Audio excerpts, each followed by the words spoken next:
All right, today we're working on section 11.4. We're finding the surface area of polyhedrons. So basically what you're doing is you're finding the area of all the pieces of a polyhedron. So like on my first example here that we're going to do, we're just going to find the area of all the sides. So it's kind of like if you were going to wrap this box up, you would want to know how much wrapping paper. If these were walls in a house and you wanted to know how much paint you would need, you would have to find the area of each of the walls and the ceiling. So basically we're finding the area of all of it's called the faces, okay? So these are our steps that we're going to go through to find the surface area of a polyhedron. Step one is you're going to draw a net, and I'll show you what that means in a minute when we get going on the examples. Once you have the net drawn, then you find the area of each of the pieces or each of the faces, okay? Now in red here, I wrote a little note. There are so many pieces that go into one problem that you could make one tiny mistake and then your whole question is wrong. So on the homework today, I made each problem worth 3 points.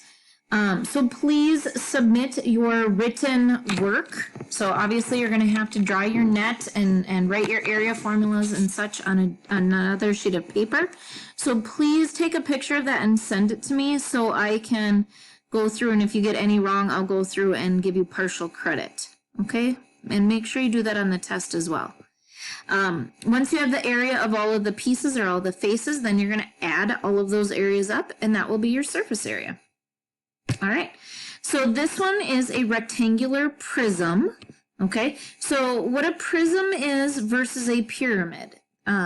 Prisms have all rectangular faces, whereas pyramids have triangular faces. So this one is a prism, this one is a prism, this would be a prism, okay? However, these are pyramids, okay? So you can see the bottom on this one is a pentagon, but these sides are all triangles. The bottom of this one is a hexagon, but all the other sides are triangles. That's what makes it a pyramid. So on this one, the bottoms are rectangles, but all the other pieces, that's going to be called the lateral area, all of those faces are rectangles as well. Same thing here. On this one, the bases are triangles. So this first part here is a triangle, triangle, but all the other pieces are rectangles. That makes it a prism, a triangular prism. Okay? All right. So that's kind of the difference between a prism and a pyramid. So step one here, it says draw a net for the polyhedron. Okay, so basically that says draw all the pieces here. Okay, so I'm going to have the bottom here is the same as the top, right? So I'm going to draw those. So here is the bottom, here is the top, and they should be the same. I'm just hurrying here, I guess. So bottom and top. All right, then we also have the front and the back. And again, those are going to both be the same too. So we have the front and the back. Okay.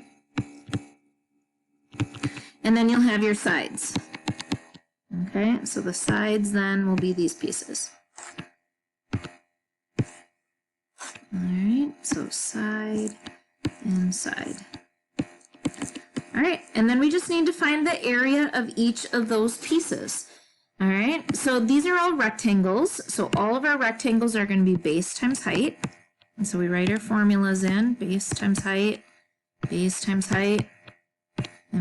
height. So you drawing the net, if this was a test, the net is 1 point, the formulas is 1 point, and then filling in the proper numbers is worth another point for each of them. So the top and the bottom, 8 will be the base. Okay, and then we want to know this piece right here. Well, if this piece up here is 3, then this piece is 3, then this piece is 3. All right, so the base and the height will be 8 times 3. So the area of those pieces will be 24. Okay? All right, and I have both top and bottom are 24. Now, if I go do the sides here, over here, So I know this height is 6. Well, what's the base? Well, that's going to be that 3 again, right? So 3 will be the base, and 6 will be the height. So 3 times 6, so 18 will be the area of those two sides. Okay. All right, and then we have to do the front and the back. So on the front and the back here, so looking at this would be 8. Okay, 8 is the base, and then the height, well, if the height over here is 6, then this one would be 6. So it'll be 8 times 6, so 48, and 48. All right, so we drew the net. That was step 1. Step 2, we wrote in the area on each of the faces and found the answers. And then step 3 is that we are going to add them all up. So we're going to take 48 plus 48 plus 24 plus 24 plus 18 plus 18, and that would be my final answer. So I need to add all of those together. Okay, so on my next example, it says draw a net. Okay, so I've got the triangles here, and then this triangle back here. So I've got 2 triangles. So triangle, triangle. Okay, and then I also have rectangles. Okay, now with the rectangles, a lot of kids think that all the rectangles are the same. Okay, they are not. So this bottom one here, so if I look at the dimensions there, that would be 12 by 10. Okay, all right, so bottom is 12 times 10. And again, that's base times height, right? 12 times 10. So that would be 120 for the bottom.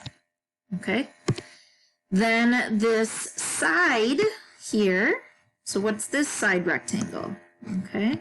Well, oops. Okay. So this side rectangle is going to be 10 right there, by 15. Right? So 10 by 15. So the side one, base times height, is going to be 10 times 15, so 150. Okay? 150. All right. And then the last rectangle that we have will be this back one here. I'll do that one in, what should I do here? Yellow? All right, so this back one, right back here. So what are the dimensions of that? Well, this piece here would be 10, because that would be the same as this one over here. So 10 will be our base, and then our height would be how tall it is right there. Well, let's see, how tall. Oh, I don't know how tall that is. All right, so I got to find how tall that is.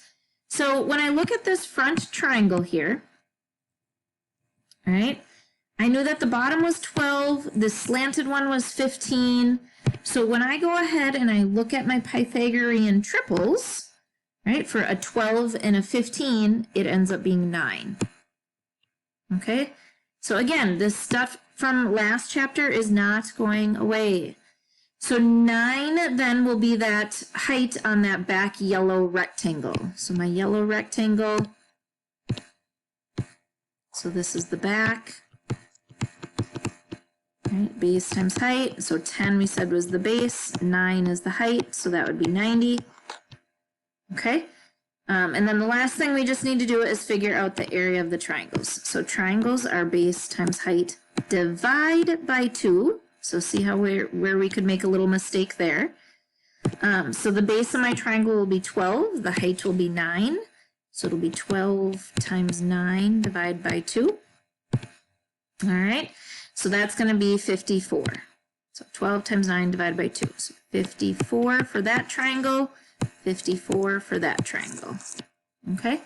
Again, a lot of kids forget, you know, and they only do 154. Well, there are 2 triangles. That's why we draw the net. So we have 5 pieces here. So our final answer for surface area there, we're going to add all of those up. So 54 plus 54 plus 90 plus 120 plus 150. And that big, huge answer will be our final answer. All right, so on this one, we are finding the the area of a hexagonal prism. So I already drew my net here. So I've already got there's 2 hexagons, one in the front, one in the back, and then we have our 6 rectangles. All right, so I'm gonna do the hexagon first, okay? So this is the radius of the hexagon. So remembering on hexagons, the central angle was 60. So then when I draw in the apothem, all right, now this is a 30 here. And then this would be a 60 down here. So I have a 30, 60, 90 triangle there. So the 6 is going to be the large. It's across from the 90. So that means down here will be the small. So that would be a 3 because it's half. Then the apothem would be 3 square root 3. Okay, the small and the medium are the same. Just the medium gets that square root 3 on it. So, area of a hexagon is apothem perimeter divided by 2. So my apothem, we said, was 3 square root 3. The perimeter, well, if I know that piece is 3, then this piece over here is also 3. So the entire side here would be 6. So the perimeter, if I put in all of these, right, the perimeter, 6 times 6, the perimeter would be 36. All right. So I've got my apothem, I've got my perimeter, and then I don't forget the divide by 2. All right. So that's going to end up being, now I believe on this one on the test or on the homework, it does say round to the nearest tenth. So I'm going to type in 3 square root 3 and get a decimal. So that's 5.2. So 5.2 times my 36 divided by 2. So this is 5.2 if I put it in my calculator. So I would get 93.6 here. So 93.6 and then a 93.6 in this one as well. All right, so both of those hexagons are going to be 93.6. All right, now for the rectangles. So if I just take a quick peek right up here at this one, well, rectangles are base times height. I know that this was 6 and this was 9. So it's just going to be 6 times 9. Okay, so 54. And again, that is each of the rectangles. Okay, so when I want to find the surface area now, I need to find all of these guys added together. So I'm going to take 54 plus 54 plus 54 plus 6 times, and then plus those 93.6s. So all of these circle things I'm going to add up. So there's obviously lots of places where you can make mistakes, so please make sure that you're showing your work and emailing it to me so I can give you partial credit if you make one little mistake. All right, on my pyramids, okay, so on this one, I know the apothem is 8, so I can draw that in. All right. It says the side of the pentagon is 10.6, so this side would be 10.6. All right. And then the height of the pyramid is 15. So how tall the pyramid is 15. Okay. So step 1 is to draw the net, right? So what do I have? I have a pentagon. Well, if you're bad at drawing a pentagon, then write the word pentagon and make a little blob. There we go. Okay. And then we have triangles. We have, if it's a pentagon, there's going to be 5 triangles. So if you want, you can draw 5 triangles, or you could write triangle times 5. Just don't forget to do the times 5 because you need all of them. Okay. All right. So for the pentagon, my formula is going to be apothem perimeter divided by 2. So it'll be 8 times, and then I figure out the perimeter. So 10.6 is the side. So 10.6 times 5 is 53 divided by 2. So that will give me my 1 pentagon base. So 8 times 53 divided by 2. Okay, so I get 212 for the pentagon. And then my triangles, I got to find the area of the triangles. So it'll be base times height divided by 2.